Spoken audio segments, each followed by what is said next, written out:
Welcome back to the ScreenBlast podcast. Black Panther came out last year.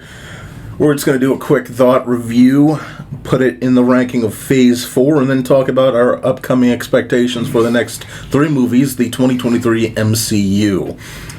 I'm joined today with Canine Biscuits, High on Pizza, and Martin. Also high on pizza. Absolutely. Yeah, so, for Black Panther, I'd say it was pretty good, and I rank it, In Phase 4. Somewhere in a decent spot in Phase 4. This has been the podcast. I've been Canine Biscuits, and that's all that matters. Thank you for listening. All right, so getting back to our soap discussion, Martin. Do you believe that exfoliating for the skin is more important than just bathing naked? No comment. And what would you say about exposing Still going on with the bit. All right, so Black Panther. What do you want? This is like a re-review. This is a review. At this point, I might as well not check because if the file fucking works, we don't even need it. We don't need it. That's why we're recording this. We know what you whisper. They have lost their protector. Now is our time to strike. You saw an underwater empire. This is what destruction sounds like. Yes, but these people are dangerous. There is a new world power at play. Are you an ally or an enemy? Phase 4 of the Marvel Cinematic Universe ended with a very heartfelt movie, Black Panther: Wakanda Forever.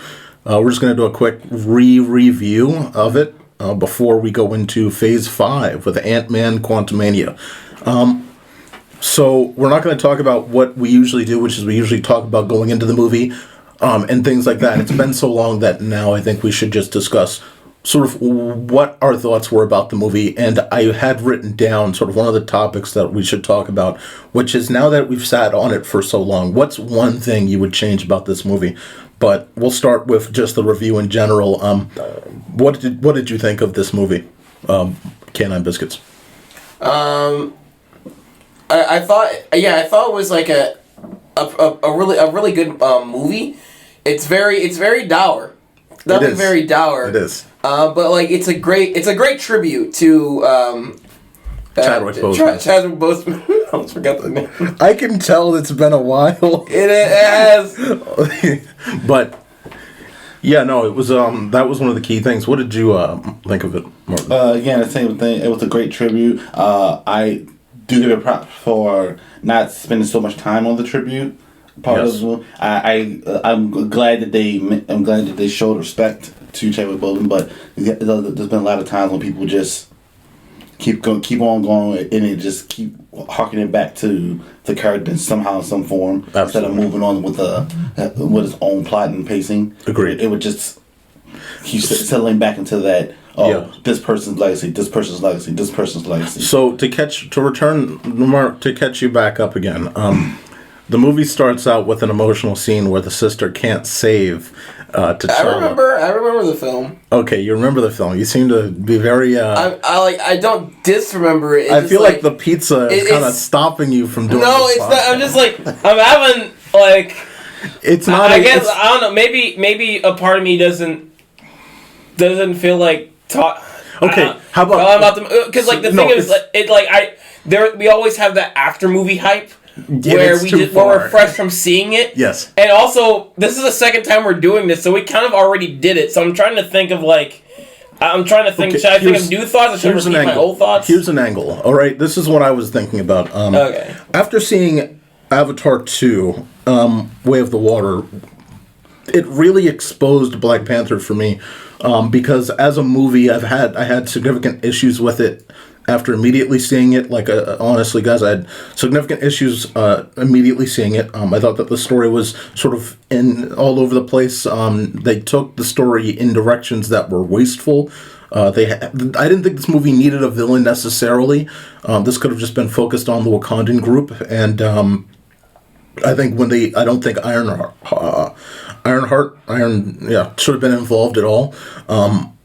I just find that this movie was wasted potential, and I also find that like, I'm sorry, it's not wasted potential, but it's just not something that I think maximized being a sequel to Black Panther. And I also think that Ryan Coogler, especially after, I know he didn't have as much time, let's say, as James Cameron with Avatar 2, but in terms of writing this movie, it's all over the place.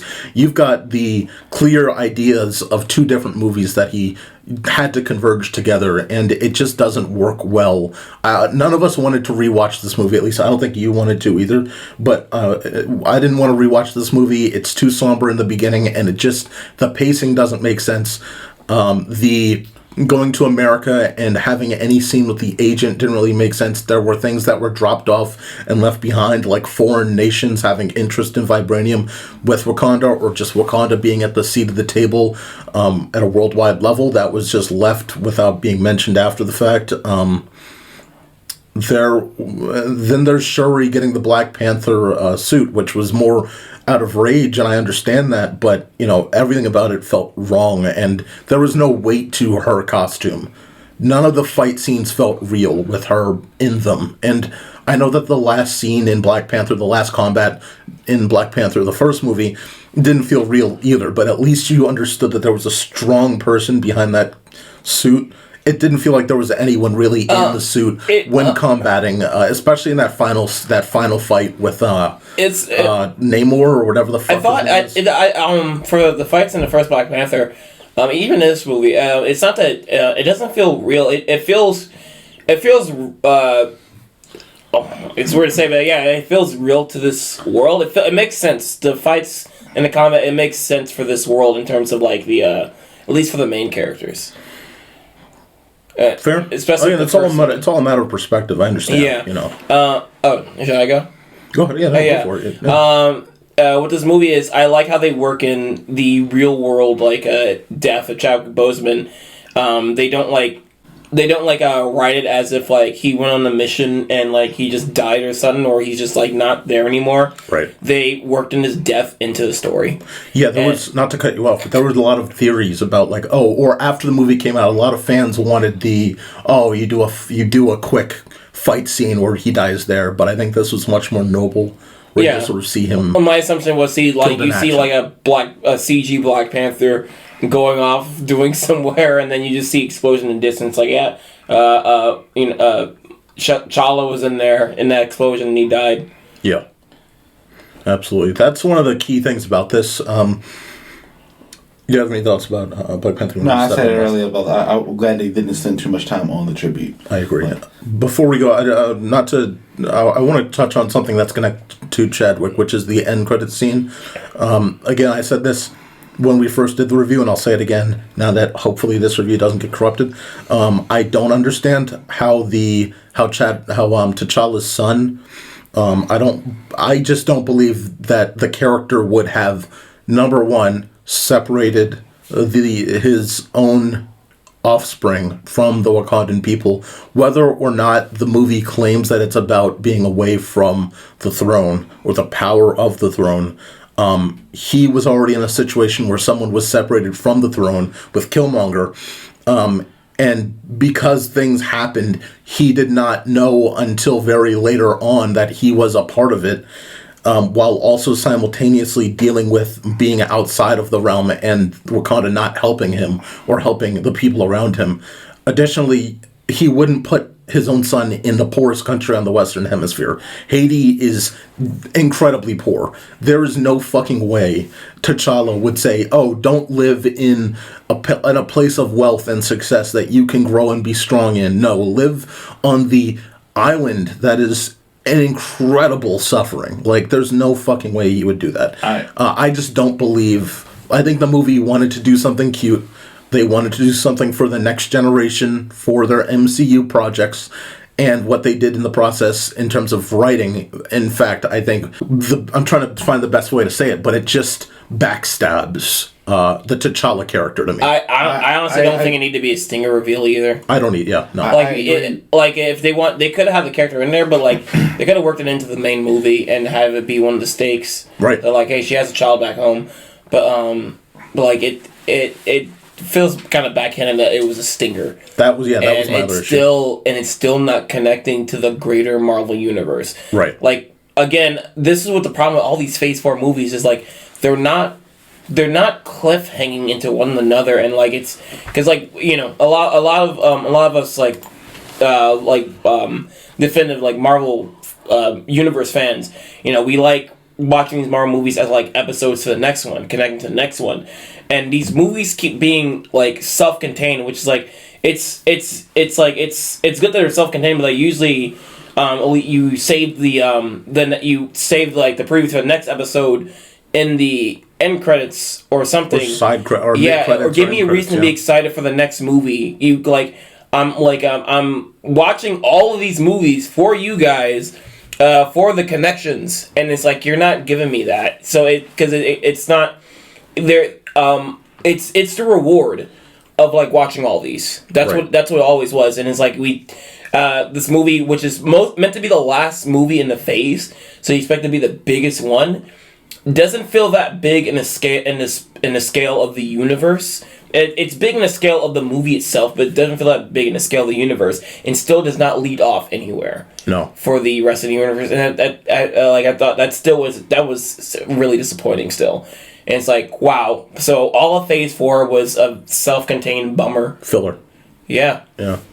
Like I was saying, I agree. The whole it being a Marvel stinger thing, it's completely unnecessary and doesn't add to anything further in the line. But I also like that the plot point where you say he wouldn't put his son in that. That's not really a plot point for Marvel stuff, because I've read in similar stories where royalty doesn't want royalty, like the mom or the queen or the king don't want their child to be close. Yeah, no, it's like it's they don't want them to be in the war because it is beyond just the royalty. The nobles or any other factions within that kind of society probably don't want that person to become king, or maybe their child could become king, or someone they know. They have these factions all around them. So at that point, they go, but putting him in like a poor position, like keeping him well off. I agree, he could keep him well off, but putting like him in a rich area where he just got everything,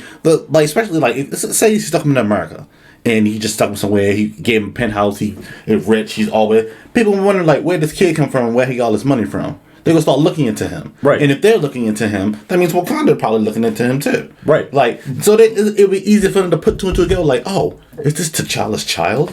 Right. Or someone T'Challa's know? They might try to go after him, and then at that point, he becomes put a target on him. About putting him in an area that is like poor area, making it a hard life, but not completely off. Because from what I could tell in the movie, they wasn't like in a bad position where they were. They didn't see. I get what you're saying. I know the country and all that. I'm just saying them themselves didn't seem like they were like in a severely unhappy or. They seem like they were actually. What was it? It does seem like they would survive in whatever subsection, wealthy section of Haiti that they're in. Yeah, that's what I'm saying. And I understand also the idea of high wealth people or people within like sort of the nobility will push them off to protect them. This is the entire thing of like Lelouch and Code Geass, where he learns why in fact this all happens, and he sees the routing at the end of the tunnel. He starts to see why in fact this was separated, and he still feels foreign to it. He's like, why the fuck?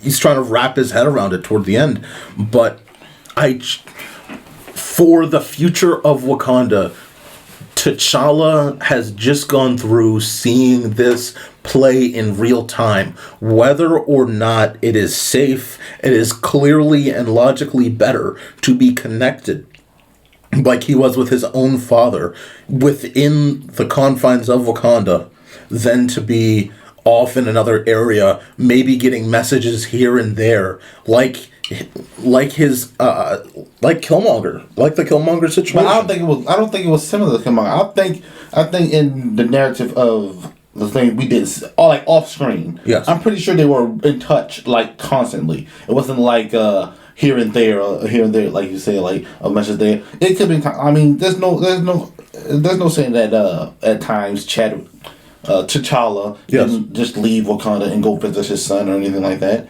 or just go visit what's her name? No, I'm not saying that. I know the wife. Yeah. I know he's not just gonna leave them there. I'm pretty sure this is a constant thing, always checking up them because it's that thing in his mind of I gotta even I know if I have to know he's safe myself. Well, it's just the bigger thing of, to me, where is your head at logically if you don't think Wakanda will protect your own son and you're the leader of the country itself? You're not off to the side, like Daniel Kaluuya's character in the first Black Panther movie. You're not just someone off in another region of Wakanda. You are the king of Wakanda, and you still think that it's not like there's been no back history of a king of Wakanda being assassinated or that there's such a threat. It's like, okay, well, he seemed pretty confident in Wakanda before. Like there was no sign of him being that's what I'm saying. Again, it just doesn't make sense for his character to say, well, I understand all the theorizing of maybe he did this for A, B, C, or D. He did this because we've seen this in this situation, we've seen this in this situation, but not relating to his character. His character was very confident in Wakanda, and he would fight for Wakanda, and he believed in Wakanda. And he dealt with this. That's why I don't believe that this character. I don't want to spend too much time on it. I just don't believe that this is what he would do. Okay. Like going to the movie itself, I had to imagine that the original script with Chadwick Boseman has to do more with the Black Panther character, and like some of Wakanda itself, and they'll save the more world building of Wakanda for whatever that Disney Plus show is going to be. Wakanda, I think it was called Wakanda Forever too, or just Wakanda. Right. But like I guess with Chadwick Boseman's death, this is not confirmed, but my assumption is they made this movie more about Wakanda, because they don't have the Black Panther, the T'Challa character to rely on anymore. I don't even think they spent a lot of time on Wakanda. I think they spent way more time working with.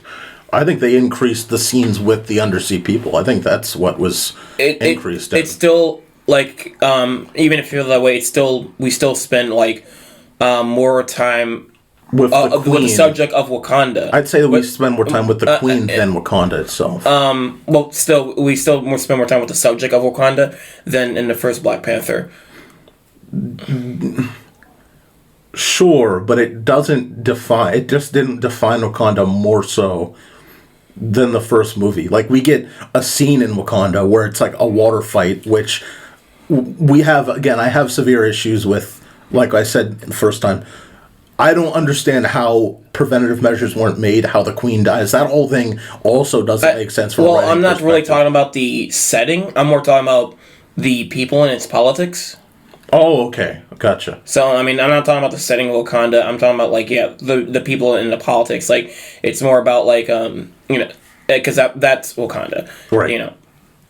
It's more about Wakanda than Chadwick Boseman, but even though this movie we got with Wakanda, the politics of it and all the people of it, it's still an interesting look because because now with the character T'Challa gone, I guess the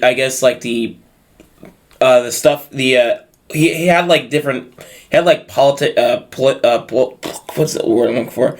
Ideas for he had plans plans he left behind for what, the mid-credit scene of the first Black Panther movie, or was that the end credit that was the ending where he walks into the UN and he says it's like presumed that this is where he's going to open up Wakanda to the world, like give him some resources, and like in the second movie they're kind of falling back on that.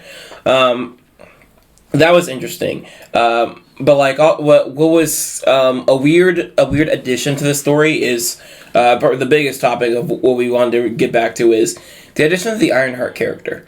Yes. The first thing I want to get to is like the fact that she managed to make a device that can find vibranium, but like I get she's really smart, but like there's other smart scientists in this current Marvel universe that like for some reason they can't find vibranium. The way they do that in the Marvel comic books is that like there are tons of smart people like Reed Richards, Tony Stark, Yeah.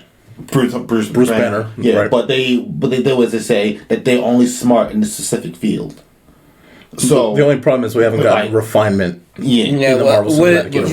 that's the comics. But like, what about this movie? So I think they just try like I bet they based it on like the first movie they appeared in. Each of these specific scientists, and like this is the topic they're most focused on. Like what I don't get is like I get like she's probably smarter than most of the scientists that try to look for vibranium, but like how does she get the resources to build something that can find vibranium when the movie makes it clear like she makes use of her resources, but she clearly doesn't have all the resources she wanted. Did you say it was funded by the government? Well, she said that part was funded by the government, but nothing else. Like, everything else she's doing somewhat illegally, where it's like, oh, I'm finding these parts here or there.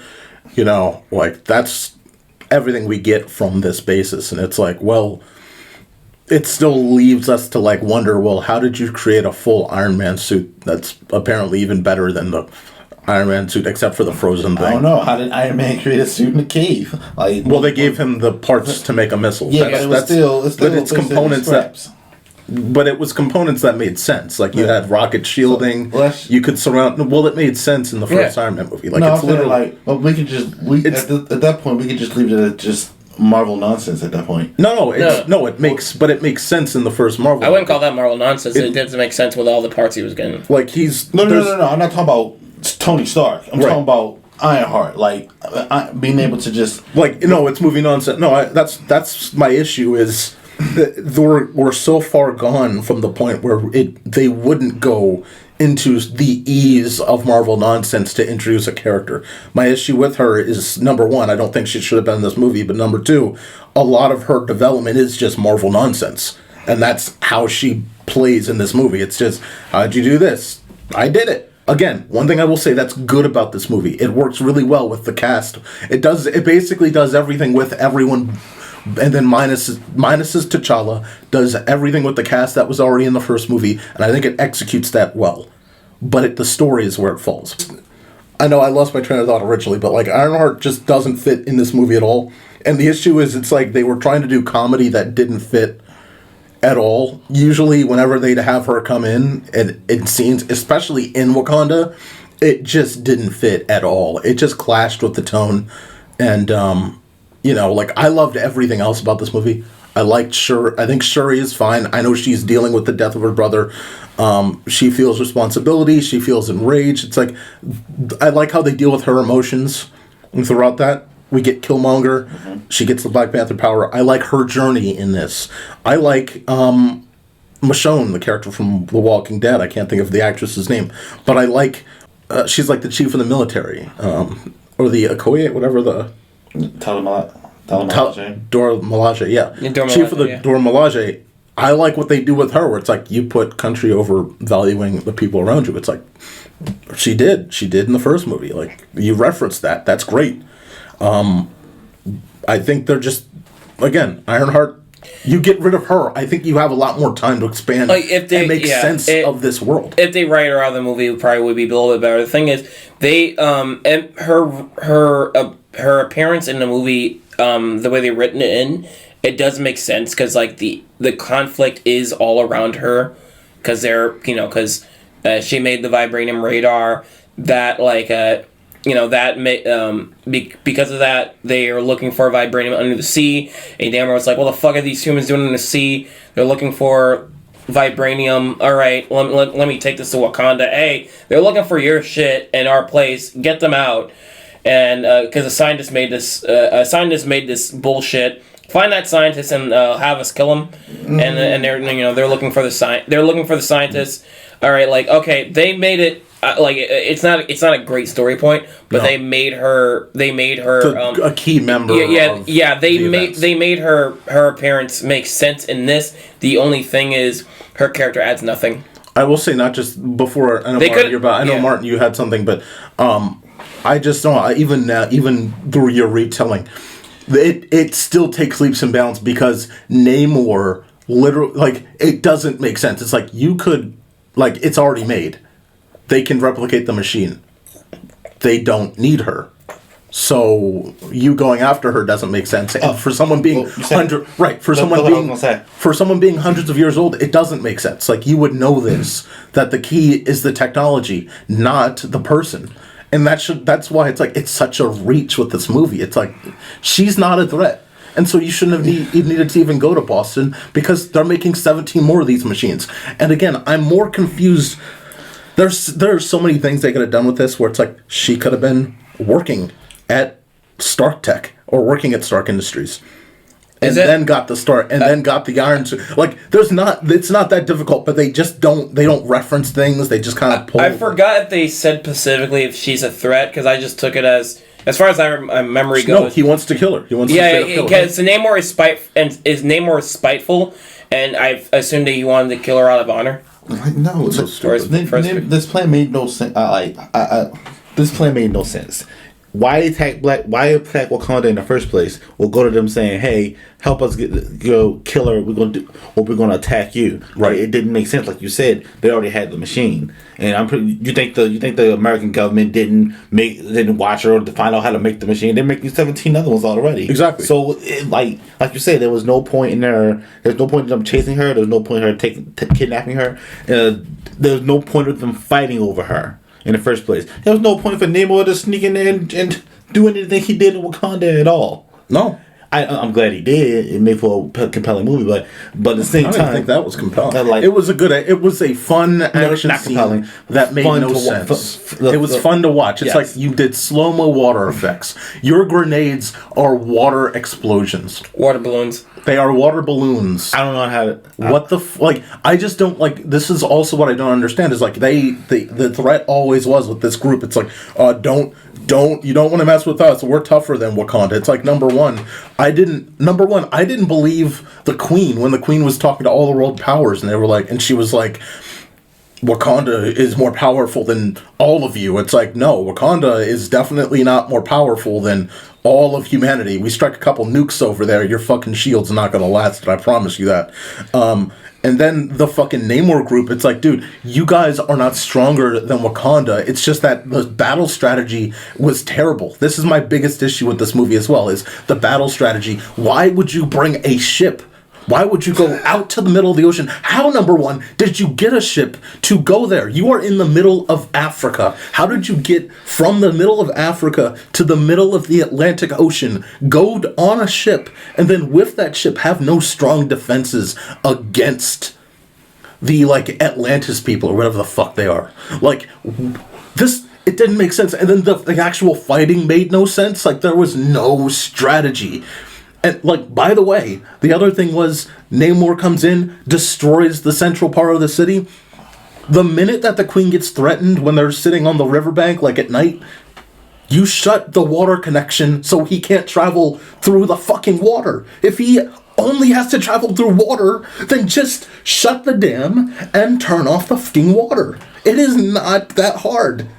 And you wrote a movie that makes no sense if you think about it for 10 minutes. I just think about Wakanda bringing in a large ship. Damn, you said I just think about Wakanda, like, turning off their tap water and just, like, bringing in a large ship in a deer park. It won't freeze. But yeah, man, I just want to get that out of the way because, it's, I don't want to make this run a little long, but...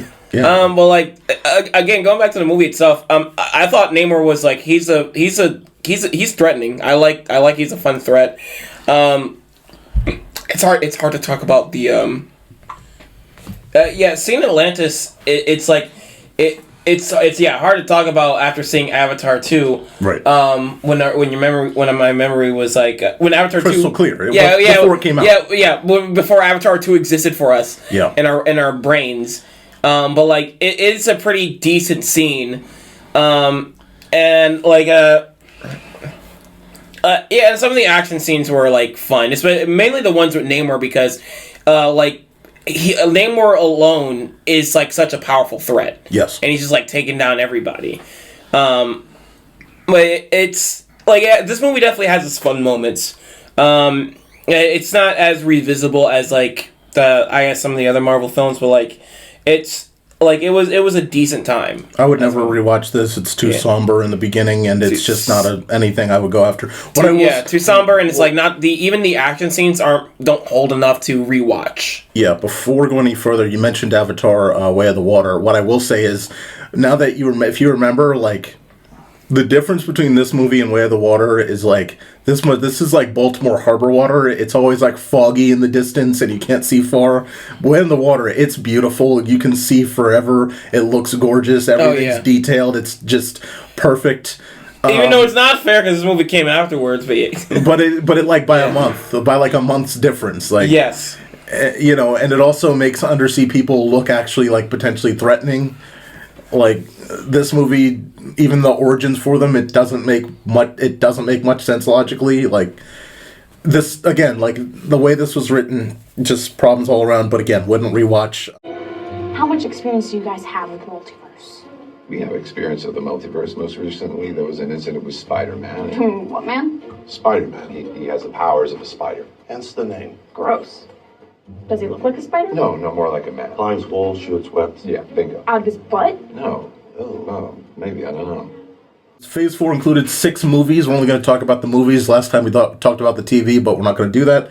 That included Black Widow, Shang-Chi, Eternals, Spider-Man No Way Home, Doctor Strange, Multiverse of Madness, Thor Love and Thunder, and Wakanda Forever. So we've got 6 movies. In terms of ranking, Mark, what would you put at number 1? I think we all sort of have the same agreement. Yep. You can't even say it without this. I think we all agree. If you actually got the right, it would have spontaneously combusted. Like, yeah. I think we all agree. Eternals is fucking number 1. Yeah. No, get the fuck out of here. Obviously, No Way Home, I think all of us will agree, is probably the best movie. It's funny how it's like perfectly smack dab in the middle. Yeah. It's because it's number 4 out of between 2 of the worst fucking movies in this set. Yeah.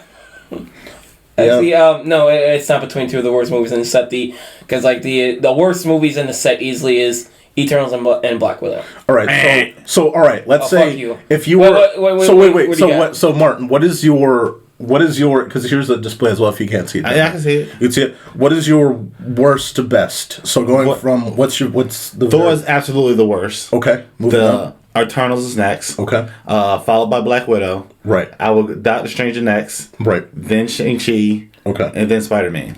So yeah. I've got Black Panther. Black Panther's right before Spider-Man. So Shang-Chi, Black Panther, Spider-Man. So you'd put Shang-Chi, Black Panther, Spider-Man. Shang-Chi below Black Panther? Yes. I still enjoyed it. Even though there were problems with Black Panther, I still enjoyed watching it. More than Shang-Chi overall. And these are probably really close in terms of the ranking, but... Because I enjoy Shang-Chi as well, but I still... The CGI dragon section. That and whole killing off the really developed villain. It's so nuts. It's just like... I don't understand...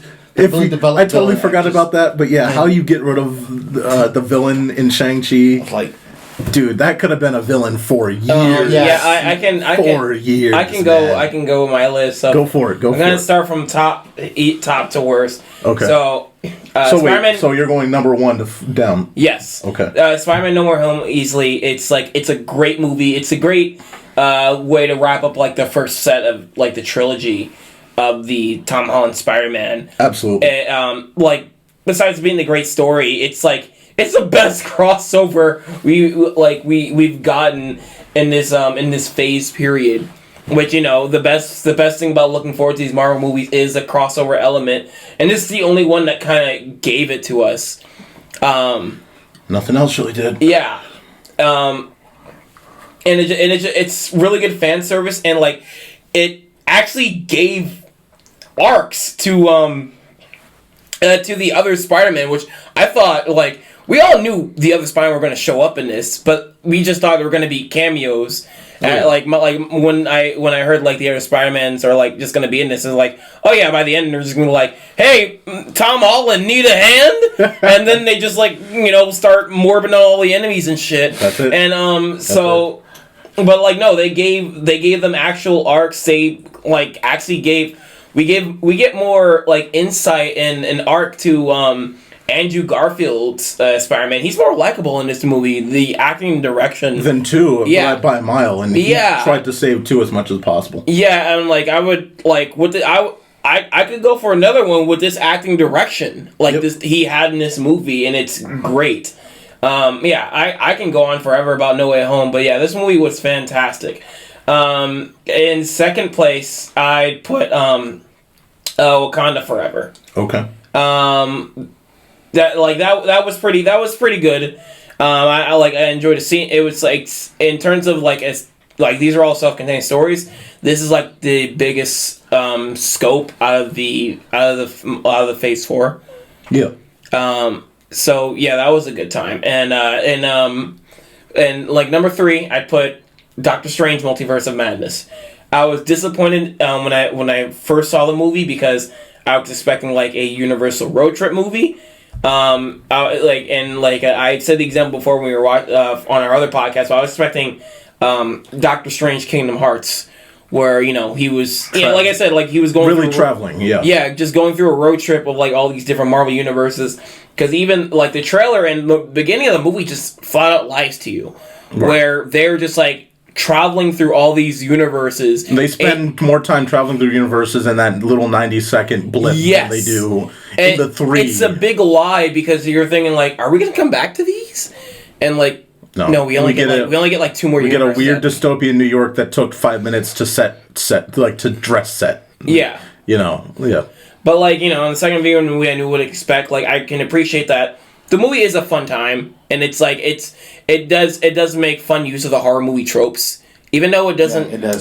Even though it doesn't like have a horror movie feel to it. I can't take you guys giving love to this movie. It's so ass. It's so ass. I'm sorry. I think it's generally enjoyable, honestly. It's fun to watch. It's fun to watch, and like it makes fun use of the horror movie tropes.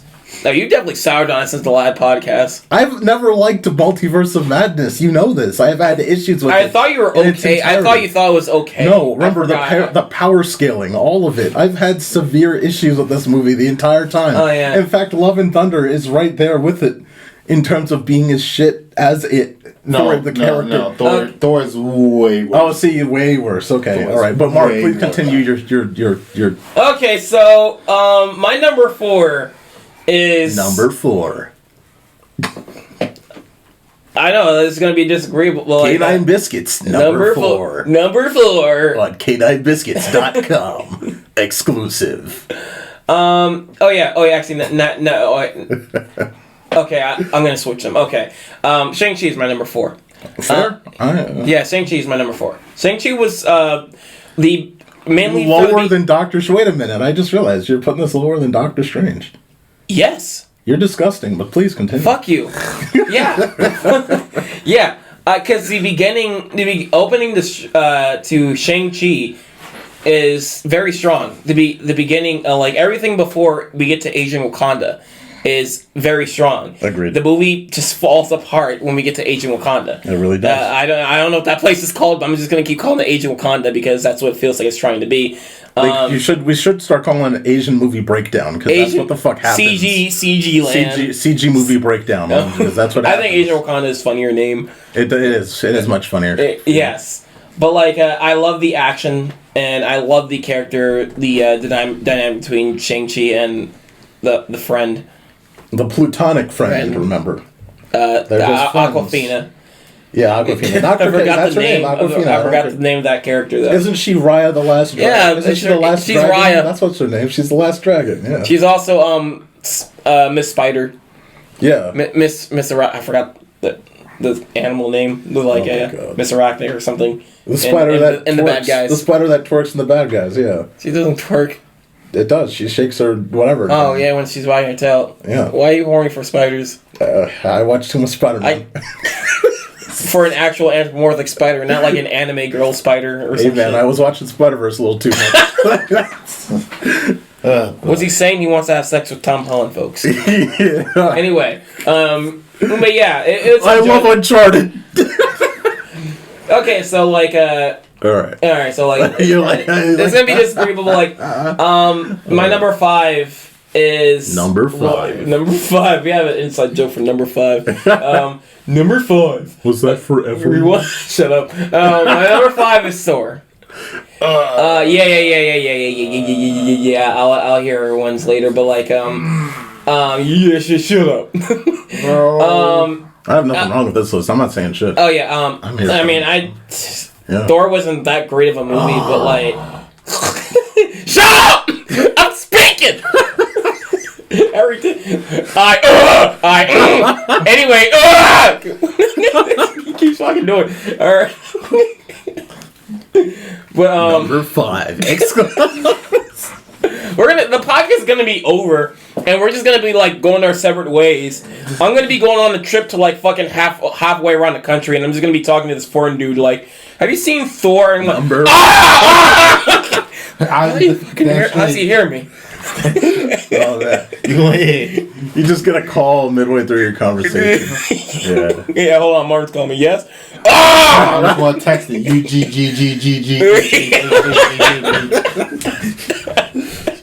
Just turn off. I want to turn off. But I thought Thor was okay. It was thought it was my okay. first viewing. Oh God. Yeah, my first viewing. I didn't think it was that bad. It was fine. Were you there for the group showing for us? I feel like it. I was there for one of them. I can't recall if I watched it first or not. But I watched it at one of the points. I think it was with us. I mean, like, most of everyone there was just fine with it. Initial viewing. I only saw this movie once. An initial viewing, it was just, it's just okay. It, like, a lot of the jokes, some of the jokes didn't work. Some did. And overall, I remember this movie. It was a fun time. I thought it was just okay for what it was. Not as good as Thor 3. Ragnarok. Not as good as Ragnarok. Not even close. Now that God of War came out, I keep thinking I'm saying the wrong name subtitle for Thor. I think it's not as good as Thor 1. Thor 2 shouldn't even count. That's not The Dark World. Yeah, fuck that. That's stupid. That movie should. All right, you're getting off of what's number 6? Huh? You just want me to get off of Thor? Fuck you. I don't want you to get off of Thor. I mean, it is ass, but like you're ranking Thors, and you don't need to rank Thors. I mean, you know, this is a Thor podcast now. Exclusive Thor podcast. All right, number 6 is Black Widow. Wasted. It's not needed. It's an okay movie, I guess, but like nothing really. It's a backstory that like didn't really add anything to the Marvel universe. It feels like this should have been like this should have been one of their first like 1 hour specials, honestly, on Disney Plus. And the effect was a special on Disney Plus, and that's why she got the whole debacle happened. What? I thought that whole debacle happened because it was a special on Disney Plus instead of just in the movie theaters. Oh, the Scarlett Johansson and all that when it was straight to... No, it was a movie! And you had to pay for it. I thought you were talking about the actress getting mad that they moved it to Disney Plus quicker than its long-term hold at the box office, even though it came out, I think, that was still in COVID. Yeah, that was the thing, yeah. It should have been like a 1 hour Disney Plus special. It should have been a series on Disney Plus, in fact. Probably not a series. I like even with this plot, probably just like a 1 hour special because like, I don't like the way they handle Taskmaster in this movie. Taskmaster is a disappointment, and it's like probably like one of the worst parts outside of the entire movie. Yeah. The effects are really cheap. Yes. It's really bad in this movie. It's very McDonald's. The family dynamic between her fake family is okay. I don't feel anything for the stakes because that's the thing about with prequels. It's like, especially with a character that's already dead.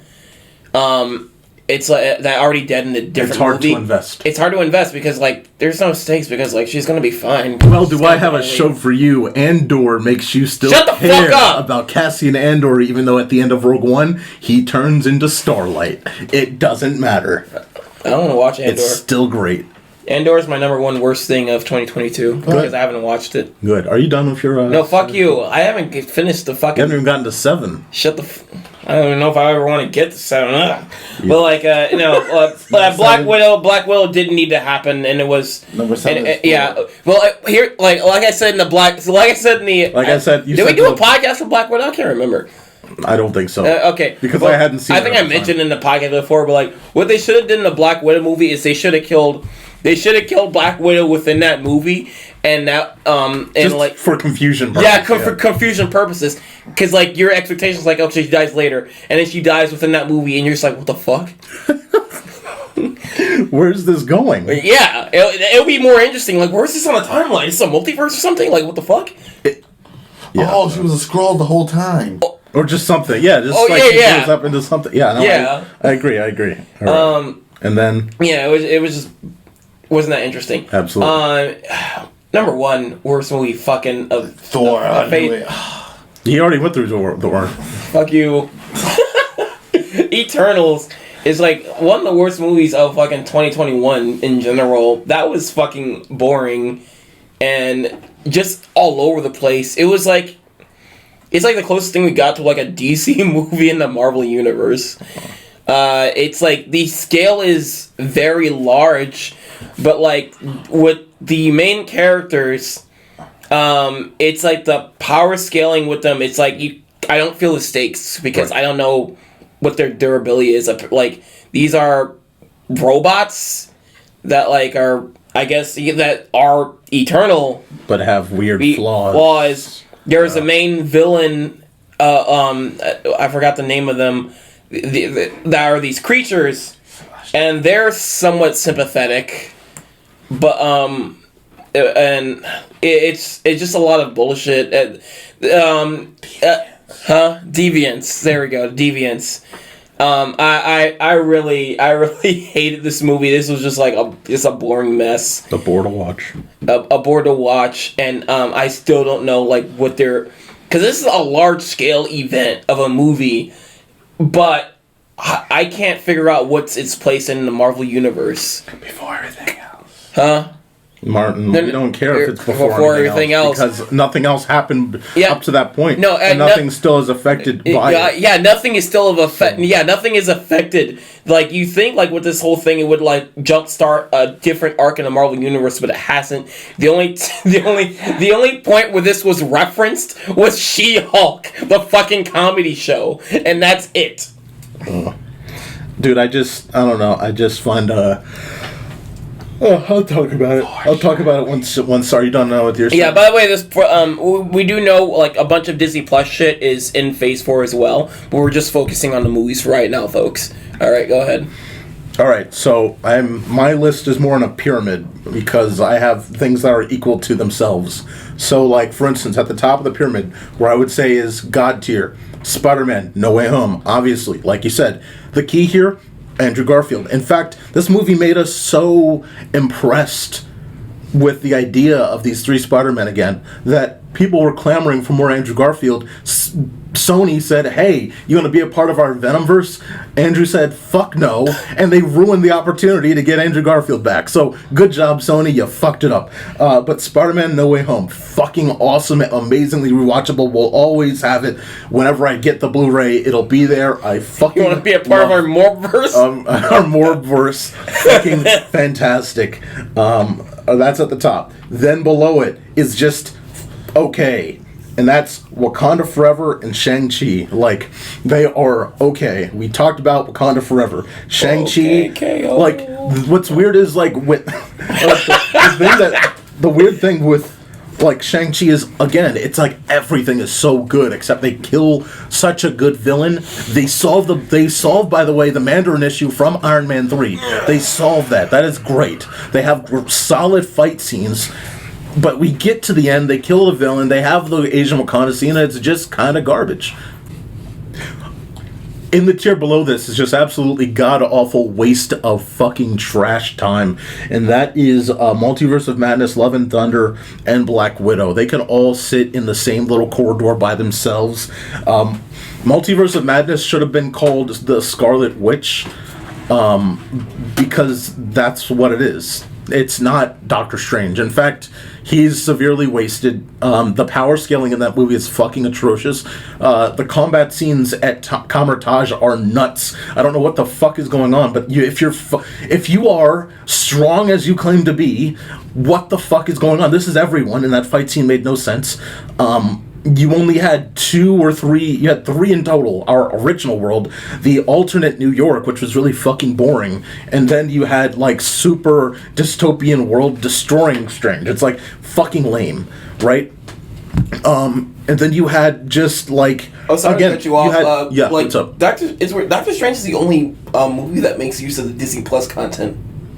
Yes, exactly, right? And he defends her for it. He's like, whatever you did, I know you did it for a good cause. And it's like, bro, you didn't do it for a good cause. Yeah, like it. What the fuck? Not only WandaVision, it's like I guess like some of the inspiration of What If because of the Captain Britain. Right. That's right. Yeah, no, that was another one, Captain Britain. But yeah. So, again, that reminds me. Again, other issue, fucking fight scene, like terrible. Okay, I get it. She has all this power. But can we not just introduce all of these guys, especially Professor X? I had to see him die for a 4th time. That's not what I signed up for. I didn't sign up for him to fucking die for a 4th time, but I guess what? I get to see it for a 4th time. They're just learning this now. It's absolute trash. There's a scene where they're underwater or something, and they're in a tunnel, and they keep closing doors, and she's coming down the hallway with the doors, and she keeps destroying the doors, and then they stop. And we just stop, even though she apparently should be behind the other door, destroying said door, but she doesn't. And that's what we don't get with, like I said, with Eternals, the power scaling. It's like, what can her magic do and what can it not do? Because, like, she's going through those doors with her magic. Yes. But can't, like, the magic just go through all the doors? Can't the magic just go through the entire hallway? Exactly. That's my issue here. What's stopping her? Right. And again, like... And what's the limit? It is... That's the thing with these, like, you know, Doctor Strange movies need to explain, which the first one did well, but it seems like they had, like, this one was a bit severe messy inconsistency. Yeah. Because Strange would do one thing once that he could use again and would not come back to it. She would use a water effect in the beginning at Kamertage that she would not come back to, that probably would kill even more people at more rapid rate. There are just things in that movie I have severe issues with. It is not rewatchable for me. That's why I was against it, against your side. It's like, it is not rewatchable for me. This is an absolute annoyance. It destroys a lot of the build-up we've had for years with these characters. And again, they didn't have the guts to call this the Scarlet Witch. I would have no problem with this if they called it the Scarlet Witch. This is not a Strange movie, and this is not a multiverse movie. Don't call it that. It's not that. All right, moving on. Love and Thunder. What does ruin this for me? I did see this after seeing Everything Everywhere All at Once, which is a real multiverse movie, and it's like, shit. Exactly. Like, you guys were outdone by, like, fucking indie people. Yep. Didn't take much at all, and they put way more investment in for like a quarter of the budget. Everything Everywhere All at Once, like we said before, our favorite movie of the year, like, no contest. And like this again, like, it was like they came out right next to each other. Like, what the fuck? Like, you could have put, like, Doctor Strange in the main character role of Everything Everywhere Once, and it would fit better for a Doctor Strange movie. That was a better Doctor Strange movie than, like, the one we actually got. By the way, that reminds me, before I go, America Chavez, that... Again, there are better ways to introduce her and bring her through this movie. It will always be funny that, like, the reason that she goes through the portal and kills her family is the bee. Oh God, that's why this all started, because she got spooked by a bee, and her parents died. Well, it's like we were just talking about with Ironheart. Like, all these, it seems like all these young Avenger characters they keep bringing into movies are just like, they're just like plot devices. Yeah. For their introduction, and that's how almost like every young Avenger is sort of just being brought in. Yep. And again, one more thing. I said this before, I'll say it again. Stop fighting in Manhattan. Find another spot Make it more logical. Stop fighting in places. There would be other heroes. All right? All right.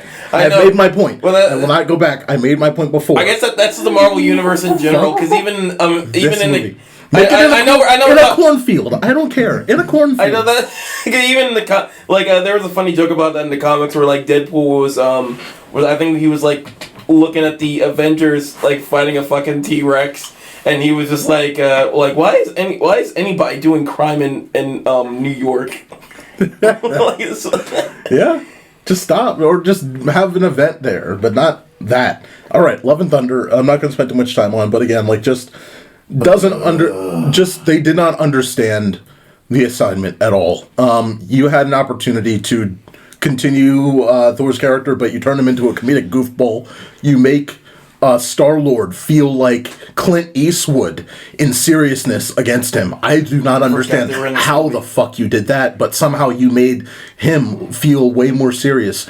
Thor should not be this loose with it, especially after, like, I understand that he needs to go through progression, but, like, again, everything that happens is, like, for someone that's thousands of years old, this should be a blip in time. It shouldn't be, I need to figure myself out, because you are thousands of years old. You have gone through this already, and something within a span of like 10 years is like 10 minutes for someone like that. He should not be so casually like, I'm going to do this or this or this. And it just doesn't make sense.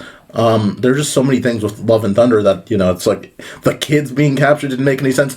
And by the way, Christian Bale brings a fucking great performance as a villain, and it is wasted. It is absolutely wasted in this movie. It makes no sense for him to capture kids. There are beautiful colors in the final scene, like the scene with where it's light and darkness, but that's the only good visual outside of this. It's bad CGI. You have, by the way, a movie that could have been more than one. This is the thing. Shang-Chi and this have the same issue where you have a villain that could last multiple movies, and situations that you have Jane Fonda, that was played very light. Like, they should have played that a lot better than what they did. And again, going for the comedy and scenes that didn't make sense for that movie made it trash. Taika Waititi's Avatar really wasn't needed in this movie. No, not at all. So I forgot the I think Korg, the name of the fucking rock. That's right, and the Korg, where he's just talking all day in the movie. Like, yeah, I call it Taika Waititi's Avatar. Yeah, he just explains everybody's problems, and then at the same time explains them away. Like when they talk with Valkyrie in the ship, he just tells her what all the reasons she's upset, and then simultaneously in that same sentence tells her how she can make herself better. And I'm just like, there was no growth again. It had a show don't tell is literally a thing in directing. It just told everything. It had a Rise of Skywalker moment where like you thought they killed a character, and then the character turns out to be alive and is like still comical. Like you thought Korg just fucking died, but like no, I'm a head. I'm a talking head. I'm Taika Waititi. That's me. Yeah, no, it's so disappointing that not only does he get to direct... Also, I'm gay. Right. Rocks are gay. That's confirmed. Rocks are gay in the Thor universe. That is the thing. But, like, and then you had the goats that kept going on and on and on. It's like, again, like, there's a point where it's like, no, this was not even good. This was not okay. This was bad. This was like McDonald's hamburger. Like, that's what this part of the pyramid is. Multiverse of Madness and this, they're just McDonald's hamburger. Like, oh yeah, I'll watch it because I have to get through this for sustenance in the MCU, but like it's not good. I thought Natalie Portman was fine in this movie. I just didn't need her back. I thought I liked that in Ragnarok. Is like it kind of felt like a real like a relationship where it's like, oh, people just break up. She just she just left them. But yes. It wasn't explained because you can just assume as the audience in Ragnarok where it's like, oh, they just had a falling out. Yes, but when the movie, if you're going to include the character, let's say the character is there, like, and I agree, like, if they didn't have her, fine. But let's say she's there, which she is. She's such a pivotal part of this. It's like, again, there were issues, like, for instance, you had final fight scene. Why do you have her going up against the big baddie? And why are you dealing with Stormbreaker? Like, I'm sure that she can solve the Stormbreaker thing, and he can fight them. I just didn't understand that at all. Like, why would you do that at all? That it just doesn't at all, like, logically make any sense. And for her character, again, like, I think there were things that they were stepping in the right direction for, where it's like, oh, you show that she's struggling, but they just didn't sit on it long enough. They just they spent like 30 seconds on it, and then it's like, Valkyrie would show up with a speaker or whatever and play a song. Dun, dun, dun, dun, dun, dun. It's like, okay, like, we spent a minute leading up to a joke about a speaker.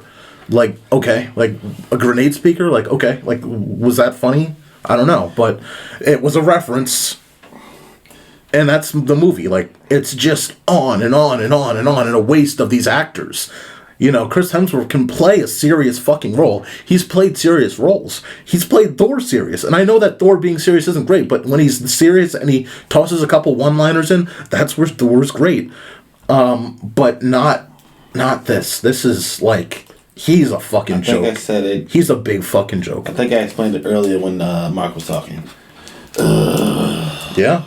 And Black Widow and Eternals. Eternals literally isn't on this pyramid list because it's pointless to me, and I will never watch it. And Black Widow. You should watch it. Fuck you. And Black Widow was just a waste of potential. Again, we all knew the movie they should have made was with Hawkeye. Actually, but the movie they should. But I wouldn't say like Black Widow isn't a waste of potential. Like, it is wasted potential. No, but like you need to because there's something else you need to watch to understand. You should watch it. See, I knew you were going to wrap into something stupid. I could see it on your face. But no, legitimately, Black Widow is absolutely wasted potential. You have an actress that is going to play a role one more time. An actress that everyone loves. Like, she's a crowd favorite. Or she was upon the first Avengers and all the way through. Like, when she got on the scene in Iron Man 2, everyone was like, who the fuck is this? Oh shit, it's Black Widow. Oh shit, she's cool as fuck. She's spinning out people. She's using her legs, just flipping people over. Oh, this is awesome. She's kicking ass. And to give her...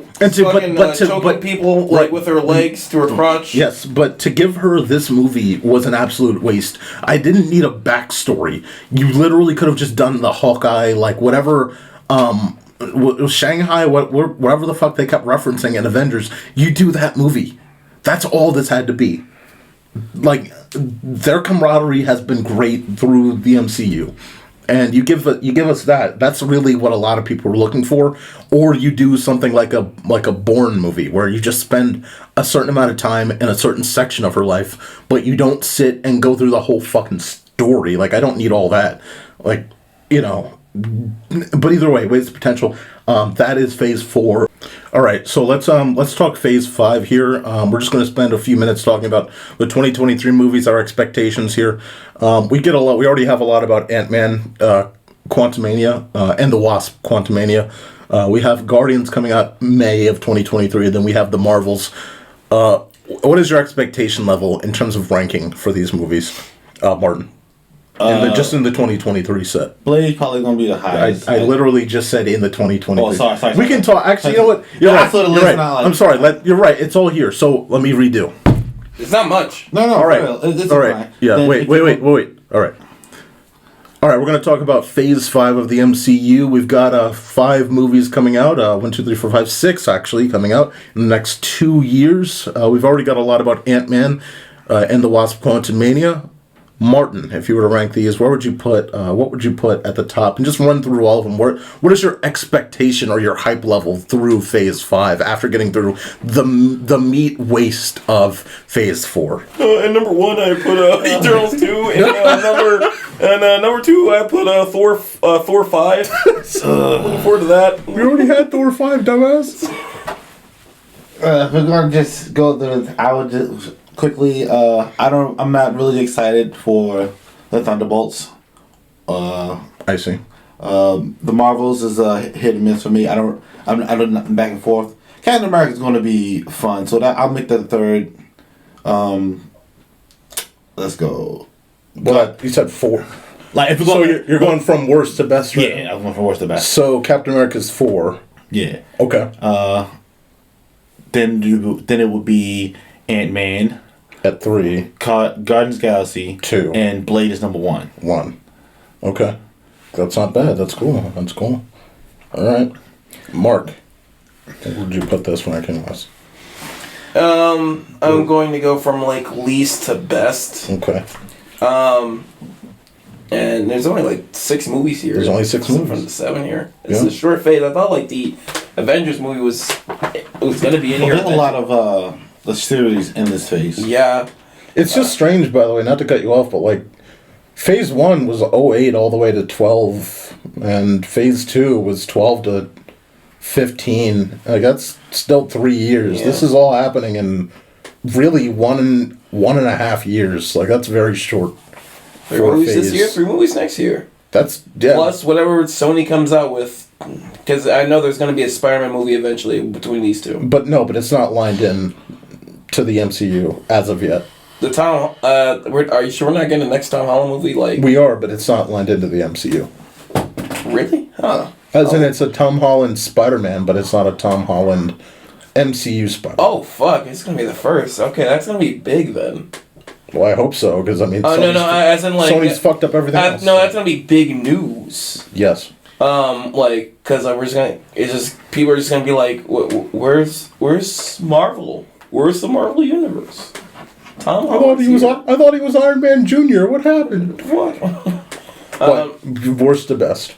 Okay, least looking forward to, I guess I can say right now, is Thunderbolts, because we don't have nothing for it. Right. It's an interesting like comic in terms of like the concept of it, which is like the I guess like not the, it's like Marvel's Suicide Squad, but like I don't know what the fuck they're gonna use the current roster, the MCU roster for the Thunderbolts is, so it's gonna be something. It seems like it could be interesting. Blade, only because I haven't seen the movies. I'm going to watch the movies and prep for this movie. You haven't watched John Wick? You haven't watched John Wick? What? Anyway, fuck you. I just like how you keep referencing that. Yeah. But yeah, I'm gonna watch the movies like and prep for this movie when this movie's almost ready to come out. That's 5. And next is like Captain America: New World Order.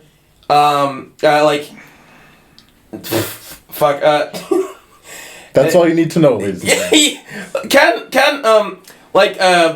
I enjoyed Falcon and Winter Soldier like a bit. It was a decent show, and I mean it's just overall extension of that. Right. So like I'm down for it. I'll watch it.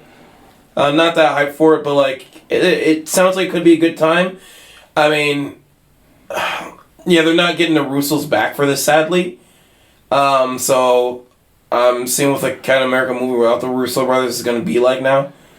It's like for what it feels like, it's just gonna be more of the show. Which is I'm not sure how I can imagine a show on an even bigger budget, but like it's just whatevs. Exactly. And then it's oh fuck, I'm almost going in like order of the descending. But anyway, and then it's like the Marvels. Wait, that's that's at the higher level? Yeah, it is. I'll explain myself. Fuck you. Please explain yourself. What the fuck? I really don't care for Captain Marvel that movie. Right. It wasn't really. Are there people that actually care? I mean, people liked it. There's people who really liked it. Oh, that's sorry. Continue. I'm not one of them, but like I didn't hate it, but like it just was there. I didn't really care that much for it.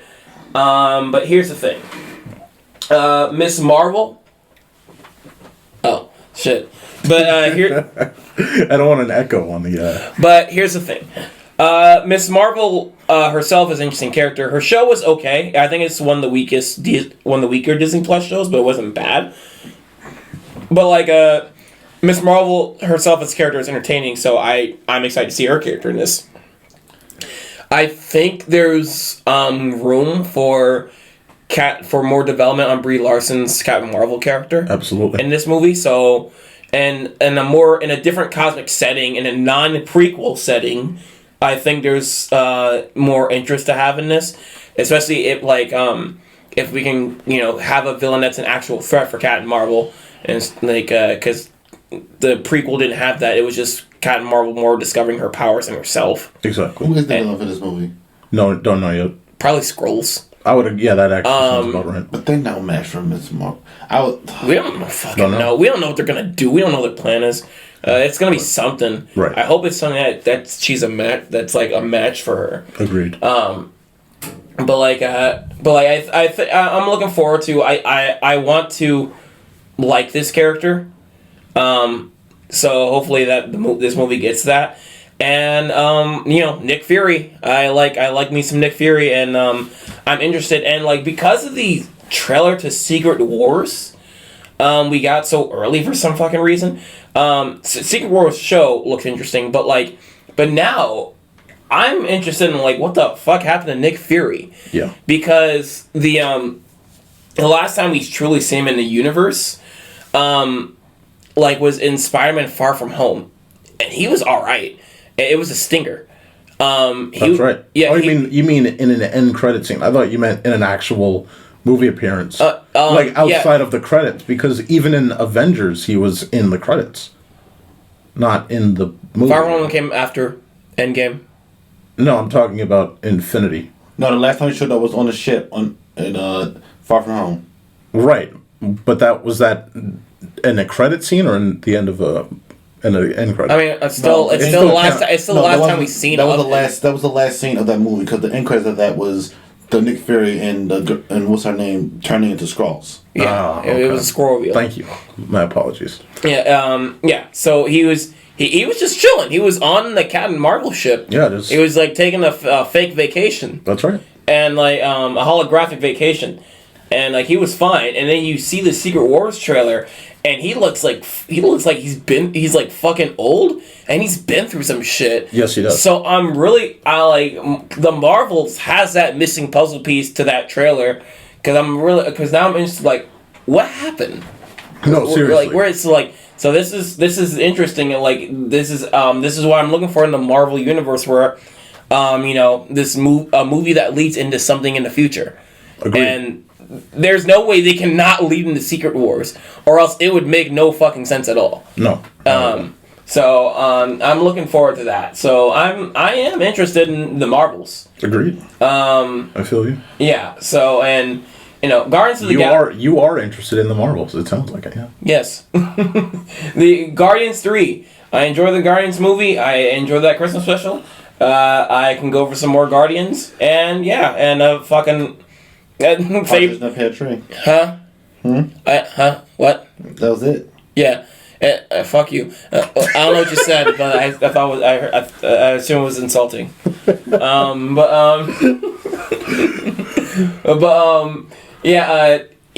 Like apparently it's probably gonna be the last like Guardians movie. Yes. So I'm curious like how they're gonna end it, and R.I.P. Drax, because he's going to die in this movie because Dave Bautista said like, yeah, I'm done with the Guardians. All right, so yeah, they're killing them off in this movie. Yeah. Yeah. But Dave Bautista says either that or they do a Paul Well, Walker. you don't actually need him anymore, because the person he was after all this time is dead. Yeah. I don't know if that rage is still there, but he's not really though. Yeah. It is what it is. Oh yeah, they don't need. But like, yeah, he's gonna. But he's gonna be wrapped up. Yeah, but that's the evidence that he's gonna die in this freaking movie. Absolutely. Like David is a fun actor in every movie he's in. He is. I love him in Glass Onion. He's great. He is. But yeah, it's gonna be a fun time. I'm looking forward to it, and it's not by much, because there's not much to compare it to. But I guess we're getting to another, unless we see what is of. Actually, okay, I'm sorry. The only movies we know of that we've seen shit for is Guardians and Ant-Man. So by comparison of the shit we've seen, I can only say Ant-Man is the most interesting thing proxy. Because we don't have much information of the other stuff besides the synopsises. Because it looks interesting, and it's actually taking something from the Loki show, which is Kang. Yeah. We're seeing how that goes. It like the trailer is just keeps saying, get ready for something big, and it seems like it's going to lead into something big in the Marvel universe as a whole. Agreed. Yeah. So I'm looking forward to that. The movie itself, it seems like it mostly takes place in the quantum realm. It feels like the setting doesn't. It's like a sci-fi thing. The setting doesn't seem that convincing. It feels like green screen land. It really looks green screen. It's just. I hope they tighten that from the first trailer because it still looks bad. I hope they have like more variety. Like they visit different areas of the quantum zone that feel different. Right. Or at least we go inside more ships in terms of variety of settings, because what they showed in the trailer is just like I'm not vibing with the setting of Quantum Zone. It doesn't feel that interesting. No. But like in terms of like what the movie is going to impact, it just like seems like by default the most interesting thing right now, because like compared to Guardians, it's more interesting to the Guardians trailer. It seems more interesting than Guardians. It feels like a central reading is what it feels like. Yeah. Finally, we have something that feels like a central reading in comparison to almost anything in Phase 4. Yeah. Because again, the amount of stuff they're slamming of Kang into the promotion is like, hey.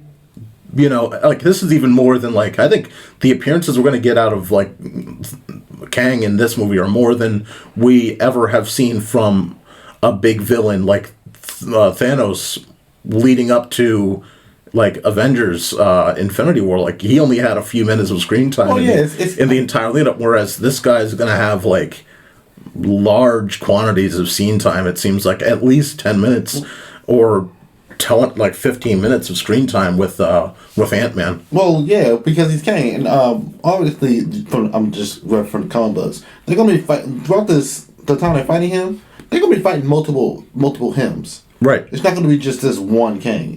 If he dies in this movie, I remember Loki, where it's like variants and everything. I guarantee you that in this movie, if he dies, the post-credit scene is gonna be another him standing over the dead body of him. Right. And people saying, I guess I'll try it a different way. Right, and somehow that's going to be a big shocker when they told us that in Loki. So yeah, the singer has to be something like that ties in on Loki too, hopefully. And who knows? I mean, it seems like their TV stuff, it's like they either do it or they either make it consistent or they don't care. Strange's the only one that made use of this shit. Yeah, so I'll go ahead and drop mine in. Again, tier list with me where it's like good, better, best.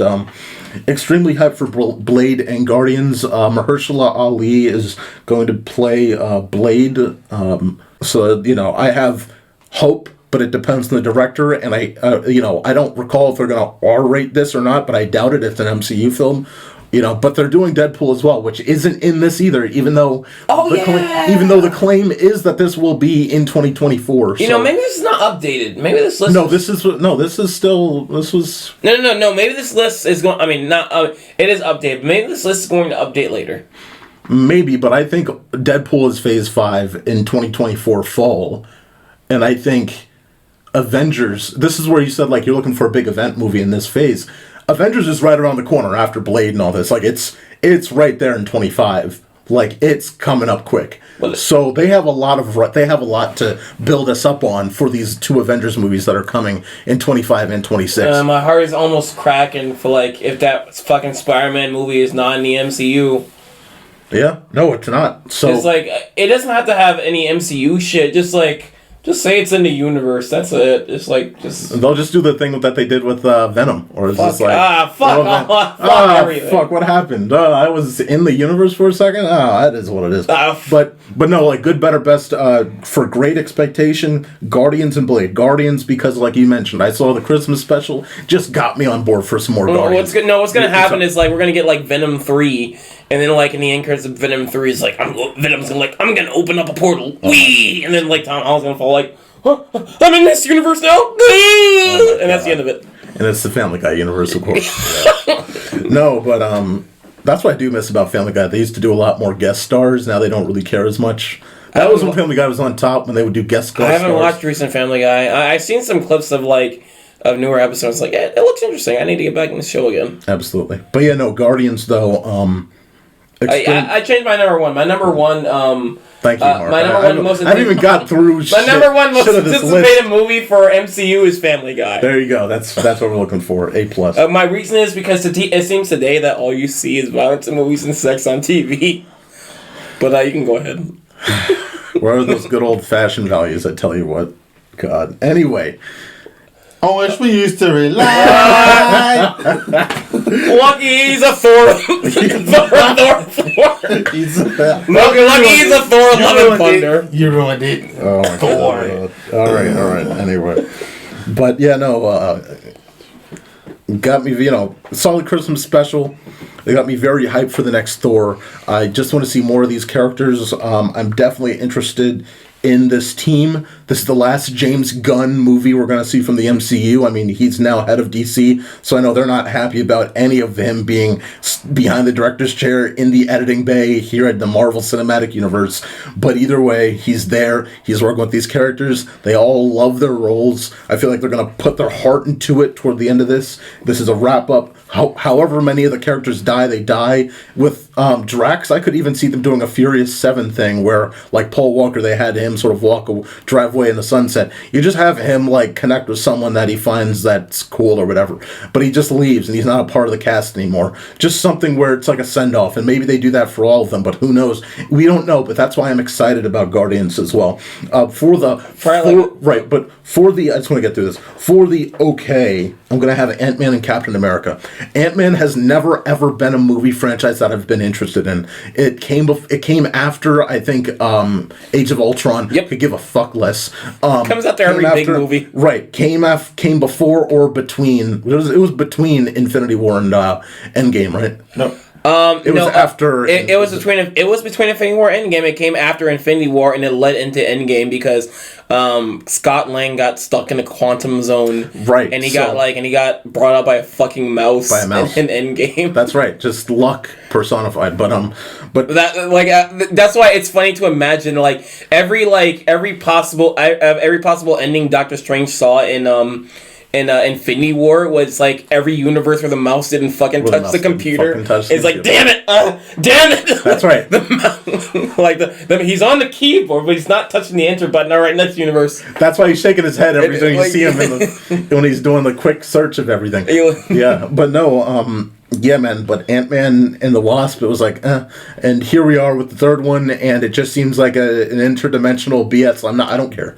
I don't care about the setting. I don't care that he misses his family. I don't care about Scott Lang, and I don't care about this adventure, and I'll watch it because it's required reading, basically, but that's it. Kang is the reason I'm watching this, and I think they know that. I think that's why they're pushing the marketing on Kang. I think that is why. They wouldn't do that otherwise. I mean, he's I think about 30-40% of the marketing in the second trailer. They really want you to know that he is in this movie, and that he is a big deal. They want you to know that.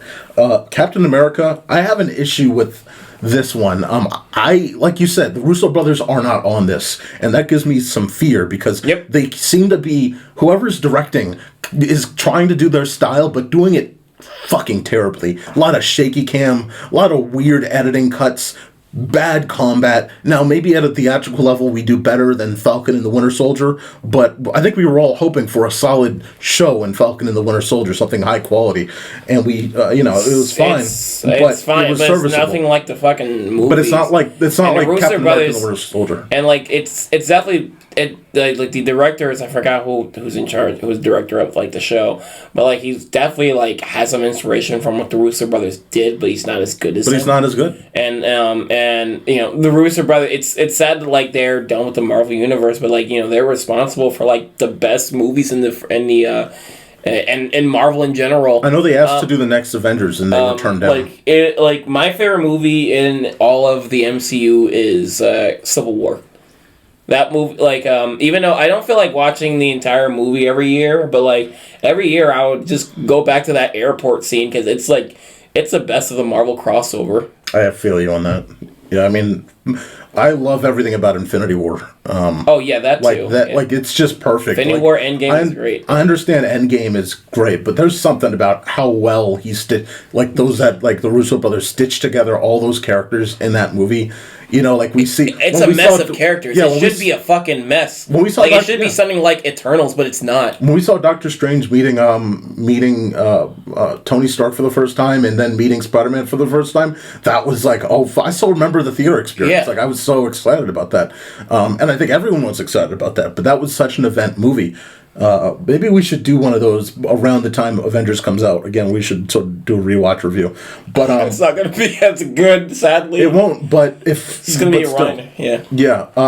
Back in the day, yeah. Now you're just making me realize, like, damn, yeah, the next Avengers movie is not going to be by the Russos. It's not going to be not only that, but the characters that are going to be there are not going to be as memorable either. There was an experience to seeing everyone together because those characters that we had gotten years of development with them either working together or just building so much time on their own. Whereas with a lot of the characters we're going to get in this next Avengers movie, they're all going to be either like little cameos we got or young characters that had a little bit of screen time with like Doctor Strange or this or that. And it's like, who gives a fuck? Don't get me wrong. Not all of those young characters are bad. I'm not saying they are, but it's like the rush is...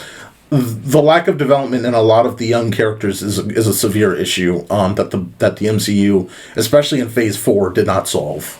I can't wait till like fucking Disney's like, all right, fine. If DC's taking James Gunn, we're gonna take Zack Snyder. Zack Snyder's Avengers. Holy shit! Please don't do that. Oh my god. All right, moving on. Just want to get to the last half of this here. But anyway, Captain America, just not interested. Or I'm just worried about it because I don't believe in Falcon either. I just don't believe in Falcon as Captain America. Like. He doesn't look cool. His suit looks fucking lame. Sure, but it's a logical... Bucky was the logical step. We all know it. He had the fucking super soldier serum already in him. Yeah, I don't think of him as kind of... when I think of the Falcon, I keep thinking of Falcon. I think of him. I keep thinking of him as a Falcon. Yes, I don't think of him as strong enough to fight against who Captain America could fight against. He feels like a B-level Captain America. And maybe the New World Order will solve that. But I know it's the next step, but if he was already thinking about hanging it up, it's like, dude, just give it to fucking Bucky. Let's move on. And if people have a problem with it, at least he's a guy that can really kick ass. The two that I'm definitely not interested in, could give a fuck less about, and have no interest in. Everyone said Thunderbolts. I'm not going to add to that. I don't even know what the fuck it is. Couldn't care. The Marvels, though. Captain Marvel, like you said, has potential, but they need to show me that potential. And I could give a fuck about Miss Marvel. I could give a fuck about the Skrulls. In fact, when the Skrulls were found out to be the whole thing, I'm like, why the fuck are Skrulls involved? Go fuck yourself. In Spider-Man Far From Home. Yeah, that's my list. Tried to get through it quick. You guys may or may not have understood me when I was speaking quickly, but again, this is based off the movies. There's also upcoming shows, but we're not going to get on that right now. This would take a long time. So that's a wrap. This was 90 minutes, ladies and gentlemen. This has been the ScreenBlast podcast. Woo! I was joined with our awesome guest. We appreciate him being here, Martin. Thor: Love and Thunder lover. Martin. No, not at all. Stop doing that. No. And Eternal's favorite, Canine Biscuits. Yeah. The movie's great. Future editor's request. Can you just edit Martin saying, I love Thor: Love and Thunder. Thor: Love and Thunder. It's the best movie. I will never again appear on this show. I will never again say I hate Thor: Love and Thunder because I love that movie. In fact, Minions was not that bad. All right. Logging out, everybody.